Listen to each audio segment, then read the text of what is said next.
You're listening to Crazy Shit in Real Estate. You'll be amazed at all these wild but true situations that others have found themselves in. Because on this show, you'll hear uncensored, unbelievable stories from the world of real estate. I'm Leigh Brown. Let's dive right in. I'm Leigh Brown. This is Crazy Shit in Real Estate. And as usual, today's conversation goes in about 14 different directions, which is my prerogative as the host of this show. And today we're going to go on a journey with my Chilean real estate friend, Matias Daroch, and he is amazing. And we're going to talk about a lot of different things, but you better hang to the end of the show because if you're in real estate, you're going to get a really valuable piece of advice. I'll see you on the other side. Good morning. Hey. All right. So welcome to the show. Tell me a little bit about you and where you're located, what you do that's centered around real estate. Tell my audience a little bit of a thumbnail. Sure. So my name is Matias Daroch, and I'm located in Miami, Florida. I'm originally from Chile, Latin America. I studied architecture over there, and I grew up until I was like 7 here in Miami, and I went back, got my architecture degree, and life happens, and we had a shot to start some real estate stuff up here in Miami, like with some family investments and some family cash. So I said, sure, why not? I love Miami.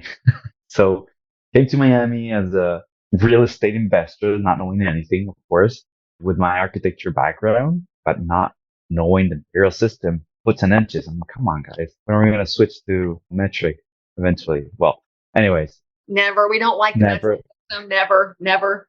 I have to say, I've grown fond to the feet and inches. Not so much to pounds yet, but that's another topic. We'll get you there. You know, it's a hashtag, right? So that's why the hashtag is the pound sign, because they're trying to make us gradually just think of it as a hashtag. I'm convinced it's a conspiracy theory. So internet friends, you can turn that into a subreddit. Go with it.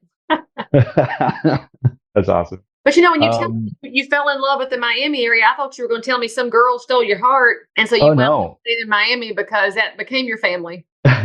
No, I actually came married. Actually, I got married to come. Oh, so she likes Miami then. So that's why you stayed. It always goes back. I am interested, though, in the architectural background, because now that I'm thinking about it, it's fascinating to me that so often in real estate, we talk about, especially on the investment side, the numbers, we talk about the location. We very seldom talk about the architecture. And of course, I'm sure you'll agree with me that beauty is vanishing from architecture, and there is a whole space there that very seldom is discovered, but has everything to do with the attractiveness of a property. It has everything to do with its unique qualities in the background. And when you look at a city like Miami, it's known for its really varied architecture because you have so many different cultures that are there that love to have the look of home. So I'm curious as to how your architecture drives the way that you view real estate before we talk about investing in numbers. Back in Chile, we have more of a contemporary style architecture. And I would say that we have pretty good architecture. And that insight and that style resonates pretty well with the Miami market, especially because we have so many Latin countries coming here and people from Europe and, well, of course, from all the states too. So what I focused on in the end was doing these contemporary flat roof homes, but with a small twitch, not being completely white, which is what triggers me because I love the style. I love you can have volumes and shapes and all and big floor to ceiling windows and lots of natural light and all. But if it's not warm, then in Miami, it's like you have something white and just the sun just bounces back to you. You need something that is warm and still make it attractive. Curbside, of course, the outside, but also very functional. So it's that mix there. And at the end, we ended up doing homes that are for sale because they're investment properties. We work mostly with developers and investors, but have that attractive element in it without raising the cost to the roof, which is the other thing that we have to balance out. I guess is that where you think beauty has gone in architecture? It's been sacrificed because of cost. I mean, when I say that, so whenever I'm thinking of Chile and South America, one of my favorite cities on the planet is Buenos Aires in your neighboring country of Argentina. And, the belly pot style there. I can just walk around with my jaw down at the components of the detail, the corners of a building, and it's so beautiful. But to find those craftsmen now to create that would be wildly expensive if those craftsmen even exist, which you could tell me if they do, because I'm just not convinced. But then I have to wonder if today's buyer, and when you're looking at developing, does the buyer even want that anymore? It's a whole rabbit hole of cost versus appeal versus where's the craftsmanship. And what are your thoughts on that? I know you've been to Buenos Aires, right? Yeah, it's of course a completely different style of architecture and Than those anywhere else. structures than anywhere else. Yeah, those are comparable to some of the European cities. Been there so long, but I agree. I mean, craftsmanship today very very hard to find. It's very unique and of course very expensive. You still find them, but I wouldn't say you find that down South Florida. It's more of the New York State. I've seen it a lot in cold winter states on the north, and mainly in homes that are being built by their owners. So investor homes, pretty hard to find. It's different. It could the house of someone that is building for themselves could be even double the price than what you're building for in a spec home, for example. Oh, of course. I mean, that's the reason people do that custom house is to get what they want. And then on the real estate side, we often try to help them sell it later, and it can be over customized for the market, Right. which makes me just wish we could strike some kind of a balance. But back to the idea of warmth in construction and in architecture in Miami. It's so funny you mentioned that, because I always think of when I go to Miami, the whole area is so vibrant culturally, and the food and the music and the people and everything feels warm, not just the weather. But I had never thought about it in light of the way that the design comes, because I don't go to Miami, obviously, to buy and sell real estate. I go to visit friends and to eat. I mean, yeah, eating here is amazing. It's not only that. I think today we're going to a trend where, yes, lots of natural light, huge ass windows, floor to ceiling, and very wide, and the bigger the better. But we also have an integration with landscape. Lots of vegetation coming through in the house from the outside to the inside, or the inside to the outside, wrapping around the pool feature maybe. And there's a bunch of other stuff. I'm talking about more of the high-end homes, of course, but in the affordable side, you still have something there always, because Miami has been very keen on keeping and preserving trees. And then in some way it has to hit in some development. But yeah, all of that also helps with combating the natural warmth of climate down here. So, how did you wind up moving from architecture into the developing design investor space? Was that a specific choice? Was it accidental? Was it a call from somebody who said, "Hey, I need your expertise over here"? Well, like I said, it was a great family opportunity we had. We had some cash. This was back in 2016, okay. So we ventured into this possibilities. I came to work with someone that had already started working on real estate development, who was also an architect. We started drafting these homes and single family affordable homes, but basically entry level. And we did a couple of cycles there with 2 or 3 homes. And then eventually I started working to get my license here in Florida. And it took me 2 years, lots of exams, but I eventually got it. And I founded MIK Architecture back in early 2020, just around COVID. But it was great because I started that already having all this experience of doing this real small real estate properties. And for a year, I kept doing that. But I also started getting calls from other investors, other developers that were looking for an architect that has some experience in the real estate. So my transition from architecture to real estate, and then it was from real estate again to architecture. And now I'm mixing them up a bunch because we also partnered with a builder and another realtor that comes and goes. And we ended up doing this small developer group. And now we're not looking only for the developer, we're looking for just investors, and we're self-developing, self-looking for properties and opportunities to make our own projects and feed the architecture side, the builder side, and of course the realtor side. So instead of tapping into outside money, you've built a group that's putting your own money into doing this work together. Is that right? Yes. Of course, we tap into outside money too, because we're starting in maybe one house that sells at 2. Then in the next cycle, one house that sells at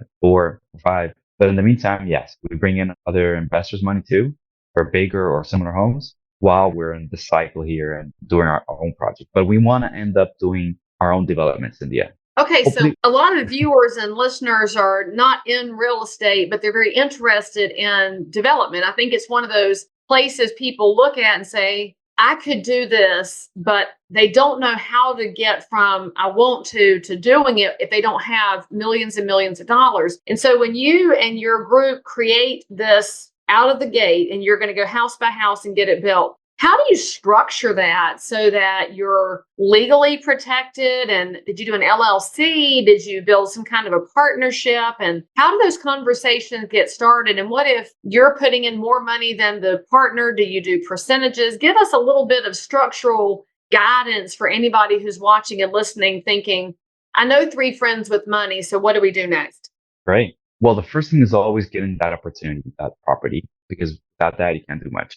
Actually, the first thing is talking to the group that can help you, because with that insight, they know what you're looking for. Pretty sure it happens to you too that, hey, I want to look for a property. Great. Let's sit down and let's talk. What do you want? Because I can't just find it, right? So similar thing with investment. How much money do you have? Is it for the long term? Is it for rental? Is it for completing cycles? Bit of a conversation there. So the second thing is looking for that property and that adjusts to that investment. And if it's in a group of investment, that also helps because we can decide a bit more. But what we'll look there is good opportunities that help the group of investors, such as one. And what we do is each property, when we find that property, we put in an offer, we get that offer closed, and we start looking for the investors. The first thing we've learned is get that offer signed from the seller and the buyer, put in the money in the escrow, try to find that money in the escrow as soon as you can. And before you get into the hard contract, get that all your financial side in place. And you can start doing your LLC for the project.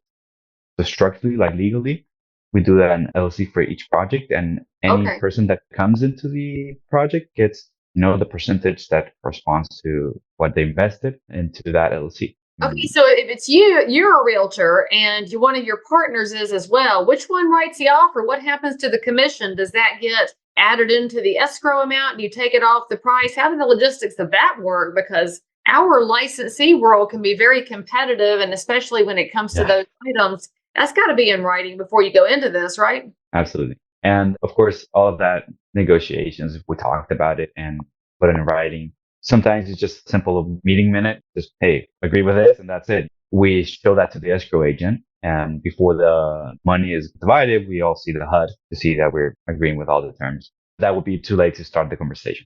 Anything else, it's communication and keep it in writing before you get going. Absolutely. And there's one thing that I did skip that is very, very critical and crucial is doing the offer. When you're doing the inspection of the property, you're not doing only the inspection of the property. You're doing an architectural inspection to see what can be done. We call it a feasibility study, but you're also doing a pro forma, a very, very detailed pro forma. How much is the land going to cost? How much is refinancing? Okay, great. What's the interest rate? How much are we going to pay in the length of the term before we close it and we sell it? How much is the construction cost going to cost, more or less?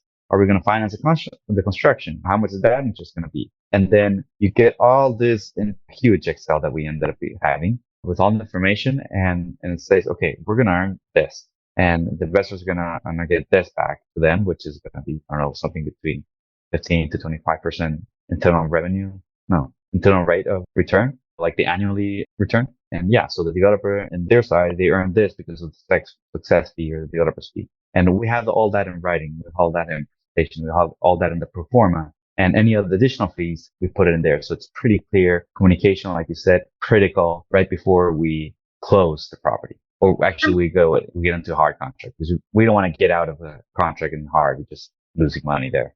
Because remember that, viewers and listeners, if you're in real estate, don't forget to account for that commission bucket. I think a lot of agents, in my experience, forget what happens with that compensation piece. In your head, you're thinking, but I'm doing some work here, but you're in an LLC now, so it's a different space.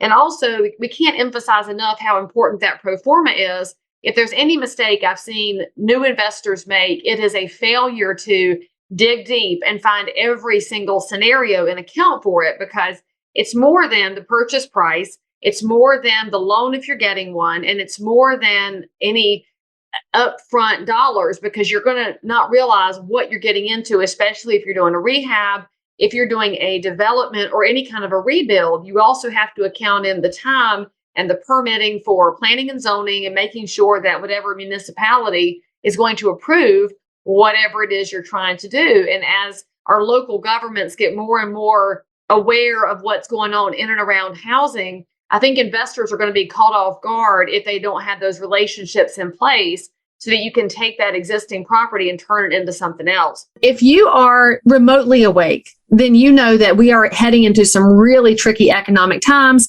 We have home buyers that have put the kibosh on buying. We have sellers who have found out suddenly their houses aren't dipped in 14 karat gold. And as a realtor, you are still trying to keep up with the business you have and trying to answer questions in the meantime while also managing sky high fuel cost at the pump. Never fear, because my new video course is coming out right now, and it's called How to Dominate During a Recession. I've been a realtor for 22 years. My business went up every year during the Great Recession, and it's all because of education. This course is 4 modules. There might even be some bonus content for you. The price is $199. I am delighted to bring this out as quickly as possible because, friends, there's no time like the present to make sure our neighbors are stronger and we protect the American dream. Click on this link, www.dominatethisrecession.com, and I'll see you there. Now, back to this amazing content. So with that being said, I'm curious as to what trends you're seeing in the Miami market. Obviously, Florida's experienced a huge amount of growth. You're there in the land of freedom, and you've got a governor who has encouraged economic development in the state. Miami has just been knocking the cover off the ball with domestic buyers and with international buyers. And as such, it's gotten very expensive. Are you seeing any exciting ideas coming forward for that workforce housing, those opening price points that you mentioned you guys have paid attention to? Is there anything happening there that other areas could learn from? Oh, okay. Yeah. There's like 2 topics in 2 paths of that to answer that question, I think. One is the bigger real estate development projects like multifamily projects and bigger housing projects. And then we have the more of the single family infill projects, you can call it. We don't really do much rehab and refurbishing. There's too much hidden cost for me to actually be comfortable there. So we don't actually get into that. I'm not going to get into that. On one side, the single family homes, I think the prices are finally flattening a bit more. They're slowing down the pricing. It was crazy for the past 2 or 3 years. Crazy. It just escalated way too quick.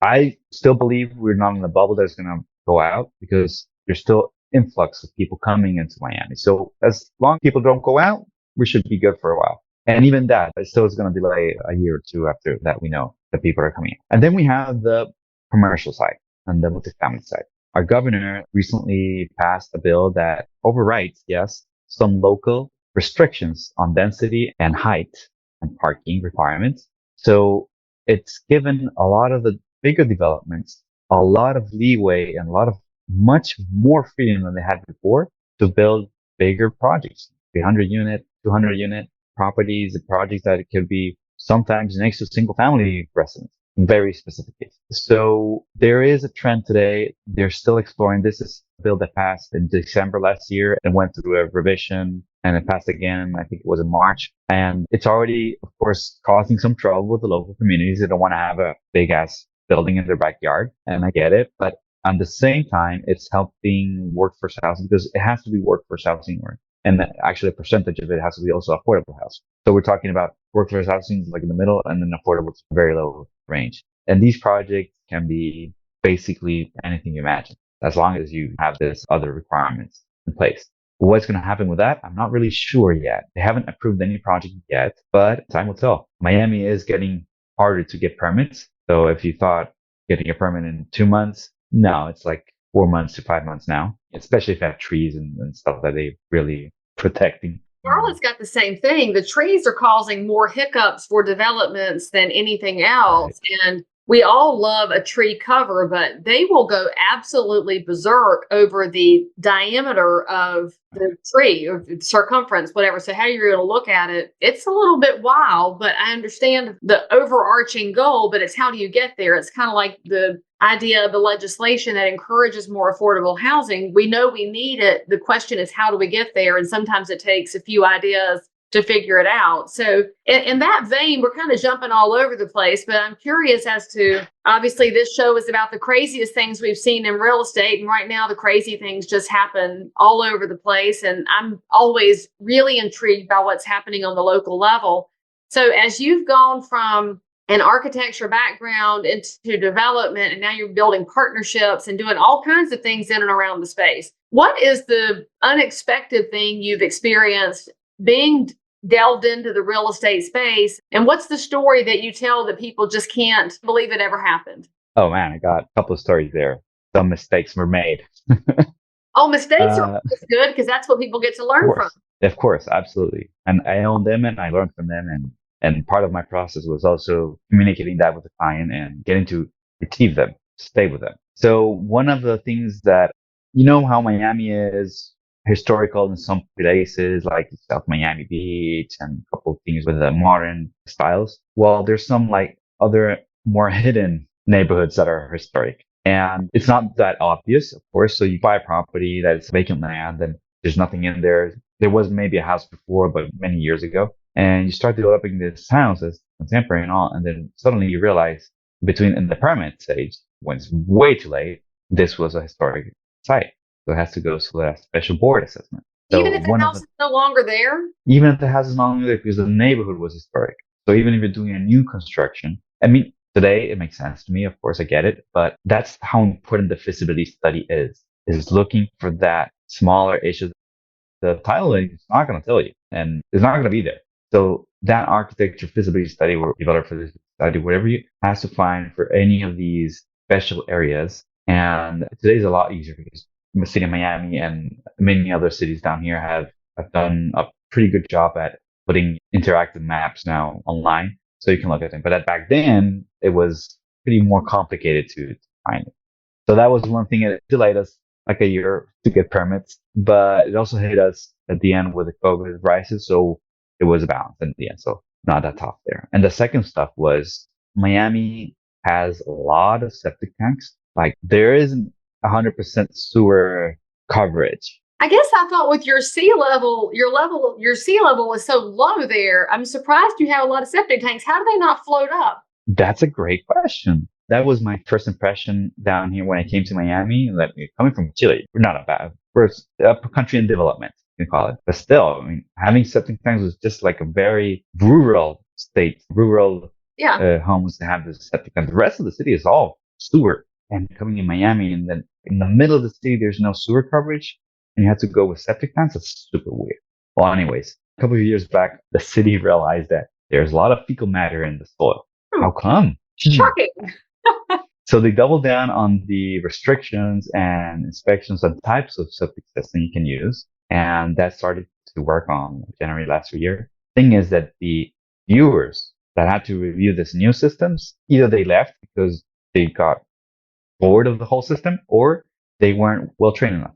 So before, if you had a month or two, maybe three to get a septic system permit, we had more than one project that took us 8 to 10 months. Wow. And of course, that throws off complete balance of everything. And the septic system is crazy and size and requirements. It's all for the benefit of not having more fecal matter in the soil and the water, of course. But why not just expand the sewer system?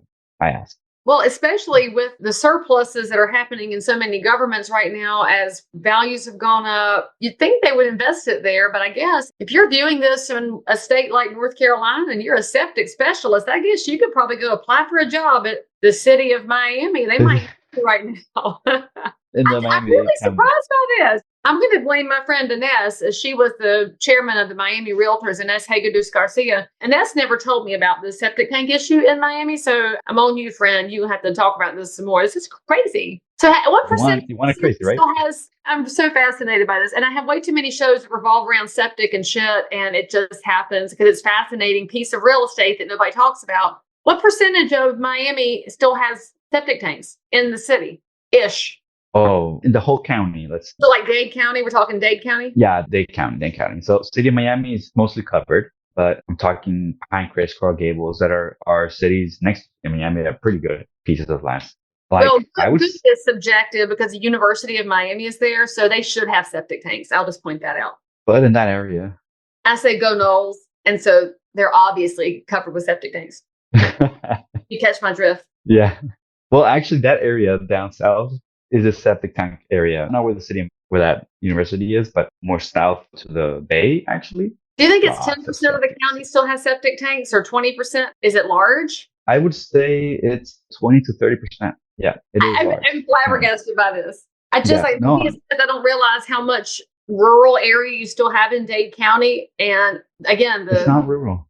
It's not rural. That's the the, thing. the sea level is just shocks me. It's like the graves. You can't put somebody 6 feet down in some areas because they would come back up. So they have to be in crypts, but you can have a septic That's tank. right. Yeah. Man, there's Well, the and they have to be direction that attached. nobody expected us to go in on this show. Welcome. This is how the podcast goes. We talk about the things that are interesting. So that means that as a developer, though, you have to take into that's part of your pro forma, right? Is not just Right. the infrastructure, but it's the existing infrastructure because of the time frame on these permits and what you're going to have to do to get it through. And well, there's actually another code and there's another story there that if you want, you can go Go into. for it. We're talking about Let's go. let's add one in. It's a bit more than that topic. So we were buying this property in one of these areas of Pinecrest, and we realized there was a sewer system, and this was a corner property, but the sewer only reached to the corner, diagonal to the property. And I remember the code that said that if there was a feasibility test to see if property owner, was it feasible enough for you to extend the sewer system, the sewer line under the street, all the way in front of your property. And of course there was. So we had to pay for the sewer extension, which overall and here and there was like $80,000 more. So yeah, $80,000 to extend the sewer under the street. Now, what happened later is because we figured this out during our feasibility study inspection, we put it in the pro forma. So now we had the informed decision of, hey, was this project going to keep it? Understanding we have to pay for this. It's a permitting. We have to hire the civil engineer. We have to go through a 6 month permitting process that is independent of the construction system. Is it still worth it? And well, it was. We're starting that construction right now. But what my point in the story is that you know this information, you know it happens, and you had the informed decision to continue anyways. It's not that the project is going to not work or it's going to collapse the offer. It's just that make informed decision. Okay, you're going to earn a little bit less. Well, I mean, it goes back to what we were talking about originally. It's the depth of the pro forma to know exactly what you're getting into. But there's also a real benefit that you brought to your partnership, which was knowing the rules and the regulations around the extension of the sewer line and how it impacted that property. So if you're in real estate and you're watching or listening to this, just know that it's very important that you pay attention to the rules and regs in your municipality, in your county. And it's far beyond the one property you're working on. It's far beyond the one flip or build or whatever you're working on. Know the rules because it can impact your project. And if you're representing someone and it costs them 80 grand and they didn't see it coming because you didn't know the rules and nobody could explain it to them, that could destroy your career and also put somebody into a real negative hole on their project, which means they might not be able to continue doing good things for housing in their community. So now if somebody wants to reach out to you and find out more about your experience with developing, building, and want your real estate expertise in the Miami-Dade market, what's the best way for people to find you? I would say just go to our website, mikarchitecture.com. There's a bunch of contact information there too, my email and my phone number. But you can look at our projects through our style. I try to filter out the people that try to drive me to another style. It's just that we love that style. If you don't like it, that's fine. We're not a fit, and we're happy to help you with some other